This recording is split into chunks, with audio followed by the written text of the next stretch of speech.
আমরা আলোচনার শুরু থেকে নিয়ে শেষ পর্যন্ত সিয়াম শব্দ ব্যবহার করব, রোজা নয়।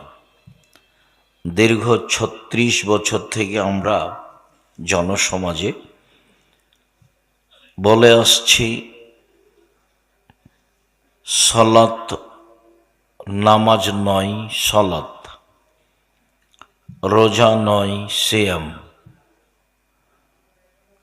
দোজক নয় জাহান্নাম, বেহেশত নয় জান্নাত, খোদা নয় আল্লাহ।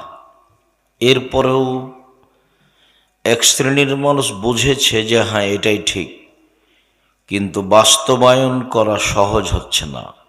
চলন্ত ধর্মের সাথে মানুষ বেশি সম্পৃক্ত, চূড়ান্ত ধর্মের সাথে মানুষ সেভাবে সম্পৃক্ত নয়। সিয়াম শব্দ কোরআনেও আছে, হাদিসেও আছে। রোজা শব্দ কোরআনেও নেই, হাদিসেও নেই। সলাত শব্দ কোরআনেও আছে, হাদিসেও আছে। নামাজ শব্দ কোরআনেও নেই, হাদিসেও নেই। জাহান্নাম শব্দ কোরআনেও আছে, হাদিসেও আছে। দোজক শব্দ কোরআনেও নয়, হাদিসেও নেই।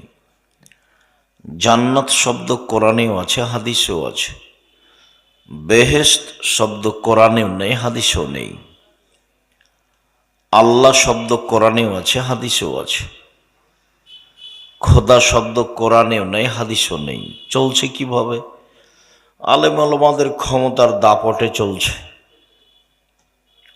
শরীয়ত একরকম, এক শ্রেণীর আলেম ওলামার ক্ষমতা আরেক রকম, দাপট আরেক রকম, যার কারণে মিথ্যা হলেও মানুষ সমাজে চালু আছে, ভুল হলেও মানুষ সমাজে চালু আছে। আমরা চেষ্টা করি রাসূল সাল্লাল্লাহু আলাইহি সাল্লামের বলা কথাগুলি বলা।